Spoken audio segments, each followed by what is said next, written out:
आज जो हम ड्रग पढ़ेंगे वो है एकोनाइट नेपेलस। मॉन्कशूर इसका कॉमन नेम है। हैनेमन सर ने इसको इंट्रोड्यूस करवाया था और रैननकुलेसिस की फैमिली है। अब सबसे पहले इंट्रोडक्शन में हम एक चीज़ देखेंगे कि एकोनाइट जो है वो टर्मोइल इन सर्कुलेशन करवाएगा। बेलाडोना जो है वो ब्रेन के अंदर ये करवाएगा टर्मोइल। और तीसरा जो है कैमोमिला वो है टेम्परामेंट के अंदर करवाएगा।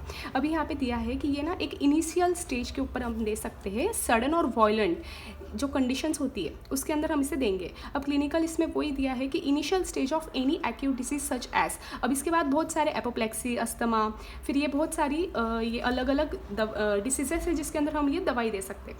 उसके बाद अपन देखेंगे कि स्पीयर ऑफ एक्शन क्या है। तो स्पीयर ऑफ एक्शन इसका है कि हर एक बॉडी के ऑर्गन और टिश्यू के ऊपर ये काम करेगा। फिर वो ब्रेन से रिलेटेड हो, नर्वस सिस्टम से हो, सीरस मेम्ब्रेन से हो या म्यूकस मेम्ब्रेन से हो, ब्लड, उसके बाद सीवीएस के ऊपर भी काम करेगा। नेक्स्ट पैथोजेनेसिस वही है टर्मोइल इन सर्कुलेशन। उसके बाद टेंशन एंड कंजेशन करवाएगा और उसकी टेंडेंसी कहाँ जाएगी तो इन्फ्लामेशन की ओर जाएगी। उसके बाद अपन देखेंगे कि उसका फिजिकल मेकअप कैसा है। तो वो एक रॉबस्ट पर्सन है। फिर उसके बाद में सैंग्विन उसका टेम्परामेंट है, वार्म ब्लडेड है और सोराइज के अपन बैकग्राउंड में देख सकते हैं। अब सबसे पहली बात है टेंशन। तो इसका जो मेन कीनोट वर्ड आएगा पूरे इसमें वो है टेंशन। सेकंड बात है कि ये first stage of any acute disease के अंदर हम इसे दे सकते हैं जहाँ पे एकदम सडन और वॉयलेंट ये आएंगे उसको, जो उसके केसेस के अंदर एकदम सडनली स्टार्ट हुआ और या वॉयलेंटली स्टार्ट हुआ तो हम ये वाली दवाई देंगे, एकोनाइट देंगे। तीसरा है रेस्टलेसनेस। ये सबसे ज़्यादा रेस्टलेस पेशेंट्स होते हैं। दूसरे रहेंगे जो है वो है अर्सेनिक और रस्टॉक्स। अभी वहाँ पे ना बहुत ज़्यादा अपने को ग्रेट फियर और एंजाइटी ऑफ द माइंड देखने को मिलेंगी। ये आदमी को, ये जो पेशेंट रहेगा इनको मेंटली बहुत ज़्यादा फियर होता है, हर एक चीज़ का फियर एंड फ्राइड, बहुत सारी कंडीशन से ये हर एक चीज़ से डरने से मतलब बहुत ज़्यादा डरते हैं ये लोग। फिर उसके बाद में इनकी स्किन कैसी रहेंगी, ड्राई एंड हॉट रहेंगी। फिर उसके बाद में ये ग्रेटेस्ट पेन रेमेडी है। दूसरे है पेन के अंदर आते हैं एकोनाइट, तो ये है ही। फिर उसके बाद कैमोमिला एंड कॉफिया, ये है ट्रायो ऑफ पेन। नेक्स्ट अपन देखेंगे अभी कि एक्सेसिव सेंसिटिवनेस। तो अब आगे अपन देखते हैं कि यहाँ पे अनक्वेंचेबल थर्स्ट है। उसको कोल्ड वाटर चाहिए होता है लार्ज क्वांटिटीज़ में, और ये अनक्वेंचेबल मतलब उसकी डिज़ायर ख़त्म ही नहीं होती है, बहुत ज़्यादा उसको थर्स्ट होती है। उसके बाद अपन एक्यूट हीमोरेज, एनी पार्ट जहाँ से भी हो रहा है, लेकिन वो कैसा होना चाहिए, ब्राइट रेड कलर का होना चाहिए। नेक्स्ट अपन क्या देखेंगे कि इसका जो पेशेंट है उसका फेस कैसा रहेगा, एक तो एकदम ज़्यादा रेड रहेगा या फिर रेड एंड पेल अल्टरनेटली हो सकता है। उसके बाद अपन देखेंगे इसका aggravation. So aggravation is in the evening and specially at the night.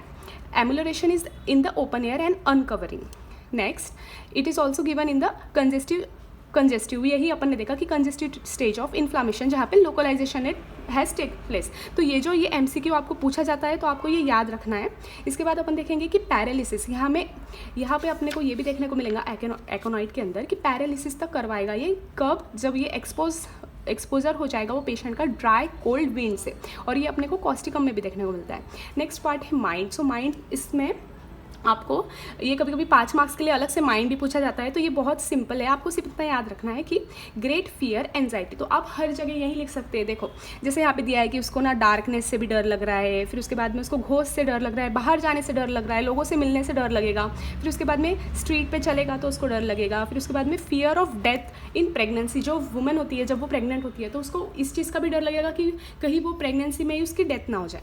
उसके बाद ये even predict the time when and the hour of death. अच्छा, ये जब डेथ इसकी होगी, ये इस चीज़ को भी पहले से सोच के रखेगा कि इस दिन मेरी डेथ हो जाएगी, तो ये आदमी अपने जो फ्रेंड्स होते हैं उन सबको बुला लेगा कि मुझसे मिल लो, और मेरी जो केस है मतलब मुझे जो डिसीज़ हुई है वो इनक्योरेबल है, तो वो बहुत ज़्यादा डरा हुआ होता है। उसके बाद म्यूज़िक इज़ अनबियरेबल, वो बहुत ही ज़्यादा म्यूज़िक उसको सहन ही नहीं होता है। और दूसरी दवाई अभी यहाँ पे दी है, सबाइना है, थूजा है, ग्राफाइटिस है, नाइट्रम सल्फ है, नाइट्रम कार्ब है। ये स्पेशली वुमेंस की रेमेडी होती है, जैसे सबाइना है, ग्राफाइटिस है, ये नाइट्रम कार्ब है। ये सब इनमें वो फीमेल्स को साउंड बियर ही नहीं होता है, कोई भी म्यूज़िक उन्हें अच्छा नहीं लगेगा, वो रुला देंगे उनको, विल मेक हर वीप और क्राई। फिर उसके बाद अपन देखेंगे कि ये वहाँ पर बहुत ही ज़्यादा वो अनईजी होता है, बहुत ही वरी उसके अंदर अपने को देखने को मिलेंगी वो पेशेंट, एंजाइटी होती है, फियर होता है।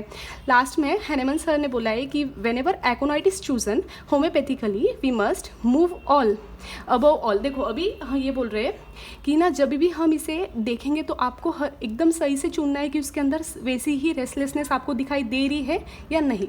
अब लास्ट में अपन देखेंगे कि एलिमेंट्स फ्रॉम क्या है, तो exposure to cold, dry cold air है, और जो dry north and west winds आते हैं वहाँ से होंगी।